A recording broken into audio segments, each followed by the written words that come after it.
सरफराज को हटा के अब इमाद को ले लेना चाहिए क्योंकि सरफराज नहीं कैप्टन अच्छा है। बहुत अफसोस हुआ, मैच तो बहुत इंटरेस्टिंग था, क्राउड भी बहुत अच्छा था, लेकिन पता नहीं क्या पाकिस्तान ने की है, समझ नहीं आई। वकार यूनुस को निकाल बाहर करें और सरफराज साहब को भी, बहुत हो गया है बस अभी। हारे जीते क्या होगा, और हारने जीते का मतलब ही है कि एग्रेशन कैसे है, इसीलिए तो स्पोर्ट बना।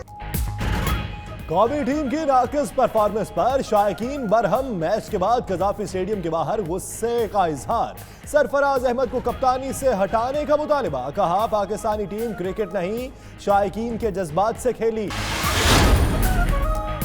वज़ीर-ए-आज़म इमरान खान आलमी सतह पर मुतहरिक, रवामा सऊदी अरब के 2 और ईरान का एक दौरा भी मुतवक्के।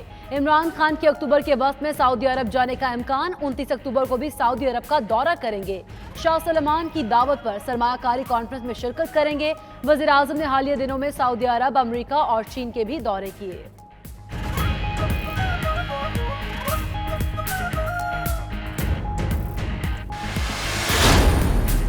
वज़ीर-ए-आज़म इमरान खान चीन के कामयाब दौरे के बाद वतन वापस रवाना। चीन के नायब वज़ीर ख़ारजा ने अलविदा किया, दौरे का एलामिया भी जारी। पाकिस्तान और चीन का स्ट्रेटेजिक शराकतदारी को नई जहत देने पर इत्तफाक। इमरान खान ने चीन के सदर शी जिनपिंग और चेयरमैन पीपल्स कांग्रेस से भी मुलाकात की। वफूद की सतह पर बातचीत में वज़रा, आर्मी चीफ और DGISI शरीक हुए।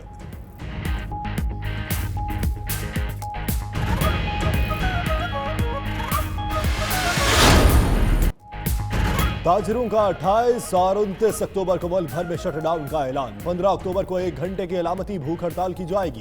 ताजिर रहनुमा ख्वाजा शफीक, नईम मीर और अजमल बलोच का कहना है FBR उनकी कोई बात सुनने के लिए तैयार नहीं, मरना कबूल कर लेंगे, मुआशी कत्ल बर्दाश्त नहीं करेंगे, गैर मुनसिफाना टैक्स नहीं देंगे। मुशावरत के बगैर हड़ताल का ऐलान ताजिरों को तकसीम करने की साजिश है। सदर मरकजी तंजीम ताजुरान पाकिस्तान काशिफ चौधरी कहते हैं कि 3 दिन की डेडलाइन मुकम्मल होने पर मुशावरत से मुल्क गिर एहतजाज, हिकमत अमली और शटडाउन की तारीखों का ऐलान करेंगे। ताजिर पुरअमन तबका है जो टकराव और तोड़ फोड़ का रास्ता इख्तियार नहीं करता।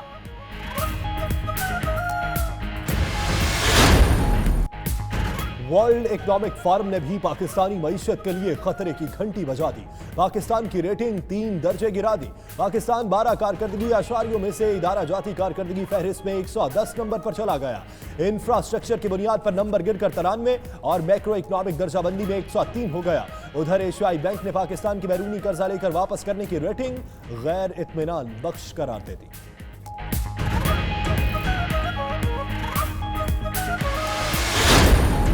फजलुर रहमान का आज़ादी मार्च 27 की बजाय 31 अक्टूबर को इस्लामाबाद में दाखिल करने का फैसला। 27 अक्टूबर को कश्मीर पर यौम सियाह के सिलसिले में मुल्क भर में रैलियां होंगी, जिसके बाद जुलूस इस्लामाबाद की तरफ रवाना होंगे। मार्च में शमूलियत के लिए उम्र की कम अज कम हद 18 साल मुकर्रर। उधर पाकिस्तान इंजीनियरिंग काउंसिल के वफ्द की फजलुर रहमान से मुलाकात, आज़ादी मार्च में साथ देने का फैसला कर लिया।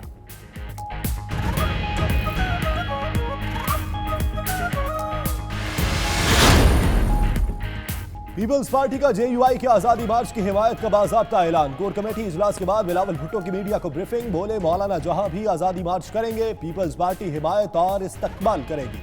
धरने की सियासत से गुरेज करना चाहिए, लेकिन हुकूमत तमाम ऑप्शंस खत्म करती जा रही है। अवाम तंग आ चुके, कहते हैं हुकूमत को घर भेजना।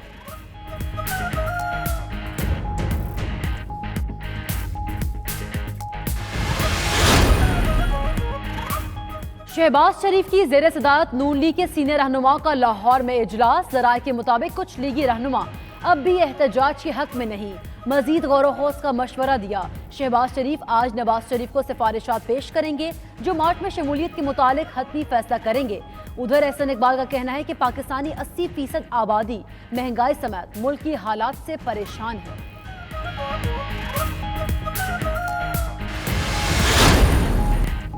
हुकूमत ने चेयरमैन FBR शबर जैदी के लिए मराद की मंजूरी दे दी। जराये के मुताबिक उन्हें बतौर चेयरमैन FBR 1600 सीसी की गाड़ी मिलेगी। आला सरकारी पे स्केल के मुताबिक पेट्रोल और TADA दिया जाएगा। मेडिकल की सहूलत भी मुयस्सर होगी। शबर जैदी सरकारी खजाने से तनख्वाह वसूल नहीं करेंगे।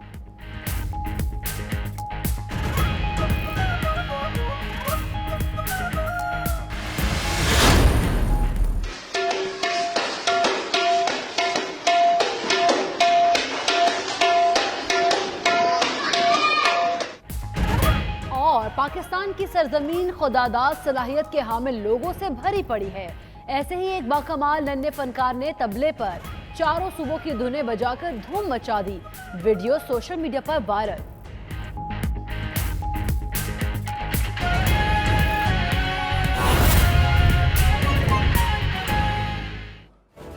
बिस्मिल्लाहिर्रहमानिर्रहीम, अस्सलामुअलैकुम। मिडनाइट बुलेटिन में मैं हूं आपके साथ यासिर रशीद। दुनिया के सबसे बड़े 360 डिग्री वर्चुअल स्टूडियो में हम आपको खुशामदीद कहते हैं। वज़ीर आज़म इमरान खान का दौरा चीन बज़ाहिर तो कामयाब रहा, क्या मुल्क की मईशत भी संभल पाएगी? इसी पर बात इसी बुलेटिन। और मैं हूं आपके साथ सैयदा इकरा बुखारी। हेडलाइंस अपने जाने बुलेटिन का करेंगे बाकायदा आगाज। Chairman Peoples Party Bilawal Bhutto ने मौलाना फजल रहमान के आज़ादी मार्च की हिमायत कर दी है। कराची में जारी तवील इजलास के बाद प्रेस कॉन्फ्रेंस करते हुए बिलावल भुट्टो ने बताया कि शहर शहर पीपल्स पार्टी के अहदेदार मौलाना फजल रहमान के काफिलों का इस्तकबाल करेंगे। ताहम बिलावल भुट्टो ने धरने की हिमायत नहीं की है। इसी पर बात करेंगे। वकास बाकर हमारे साथ मौजूद हैं। वकास, बताइएगा, आज़ादी मार्च की हिमायत कर दी गई है, बताइए किस बारे में। जी बिल्कुल, पाकिस्तान पीपल्स पार्टी की आला क़यादत का आज 5 घंटे तवील इजलास बिलावल हाउस कराची में हुआ और इस इजलास का 1 पॉइंट एजेंडा यही था कि मौलाना फजल रहमान ने 27 अक्टूबर को जो आज़ादी मार्च का ऐलान किया है उस हवाले से पाकिस्तान पीपल्स पार्टी की हिकमत अमली क्या होगी। ताहम पाकिस्तान पीपल्स पार्टी की मरकजी क़यादत इस हवाले से कोई हतमी फैसला नहीं कर सकी है और आज दोबारा एक और इजलास बुलाया गया है। तमाम मरकजी रहनुमाओं को हिदायत की गई है कि वो कराची में ही क़याम करें और दोबारा मरकजी क़यादत इस हवाले से मुशावरत करेगी। पाकिस्तान पीपल्स पार्टी ने इस बात पर जरूर इत्तेफाक किया है कि पाकिस्तान तहरीक इंसाफ की विफाकी हुकूमत को मजीद नहीं चलने दिया जाएगा और पीपल्स पार्टी अपनी एहतियाजी तहरीक शुरू करेगी। कोर कमेटी इजलास में शरीक पाकिस्तान पीपल्स पार्टी के कई रहनुमाओं की यह तजवीज थी कि पीपल्स पार्टी को किसी और सियासी जमात के एजेंडे और उनकी ऐलान करदा तहरीक में जाने के बजाय अपना प्लान देना चाहिए और अवाम में को अपनी पार्टी पॉलिसी के साथ सामने आना चाहिए। खासतौर पर सेनेटर शहरी रहमान ने इस हवाले से जोर दिया कि मौलाना फजल रहमान के आज़ादी मार्च में वो अमली शिरकत के बजाय उनकी जुज़वी शिरकत की जाए और उनके मार्च की सिर्फ हिमायत की जाए। बिलावल भुट्टो जरदारी ने भी इस बात का खुद इंदिया भी दिया और ऐलान भी किया कि वो आज़ादी मार्च में तो शरीक नहीं होंगे, लेकिन पाकिस्तान पीपल्स पार्टी मुख्तलिफ शहरों में उनका इस्तकबाल जरूर करेगी। इस हवाले से खुद मौलाना फजल रहमान की जो पीपल्स पार्टी की क़यादत के साथ मुशावरत और अब तक राब्ते हुए उसका भी कुछ जिक्र बिलावल भुट्टो जरदारी ने अपनी प्रेस कॉन्फ्रेंस में किया और बताया कि मौलाना फजल रहमान ने आज़ादी मार्च के हवाले से अभी कोई हतमी तारीख और हतमी शहर का ऐलान नहीं किया है। जैसे ही वो मिलेगी उसके बाद पीपल्स पार्टी फैसला करेगी। पीपल्स पार्टी के जराये का ये कहना है कि 15 अक्टूबर तक वो खास तौर पर जब लाड़काना का ज़िमनी इलेक्शन जो हो जाएगा उसके नताइज सामने के आने के बाद पीपल्स पार्टी इस हवाले से कोई हतमी फैसला कर सकेगी। पीपल्स पार्टी क़यादत बिल्कुल, पीपल्स पार्टी कोई हतमी फैसला करेगी। वकास बाकर, आप हमें अपडेट कर रहे थे, आपका बहुत शुक्रिया। नाज़रीन, अब वो बताएं कि बिलावल भुट्टो जरदारी ने प्रेस कॉन्फ्रेंस की है, उन्होंने मजीद क्या कहा, आइए देखते हैं। पाकिस्तान पीपल्स पार्टी ने फैसला किया है कि हम पूरा तरीके से जो भी हमसे हो सकता है, जो हम मौलाना फजल रहमान साहब का आज़ादी मार्च का हमायत भी करते हैं, सपोर्ट भी करते हैं। वज़ीर आज़म इमरान खान की पहली तकरीर में खान साहब ने कहा था कि धरना दो, धरना के लिए मैं कंटेनर भी भेजूंगा और मैं खाना भी दूंगा। तो अगर ये खान साहब की मौक़िफ़ अपने लिए था, फिर उसने यही मौक़िफ़ हमारे लिए रखा। अब उसको अपना कुकिंग शुरू करना चाहिए।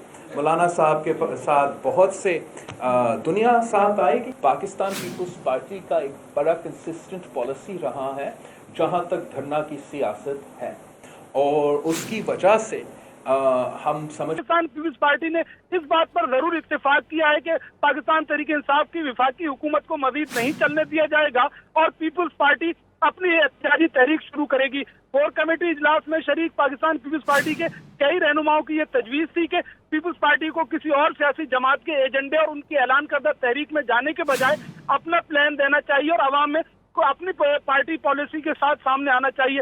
खासतौर पर सेनेटर शहरी रहमान ने इस हवाले से जोर दिया कि मौलाना फजल रहमान के आज़ादी मार्च में वो अमली शिरकत के बजाय उनकी जुज़वी शिरकत की जाए और उनके मार्च की सिर्फ हिमायत की जाए। बिलावल भुट्टो जरदारी ने भी इस बात का खुद इंदिया भी दिया और ऐलान भी किया कि वो आज़ादी मार्च में तो शरीक नहीं होंगे, लेकिन पाकिस्तान पीपल्स पार्टी मुख्तलिफ शहरों में उनका इस्तकबाल जरूर करेगी।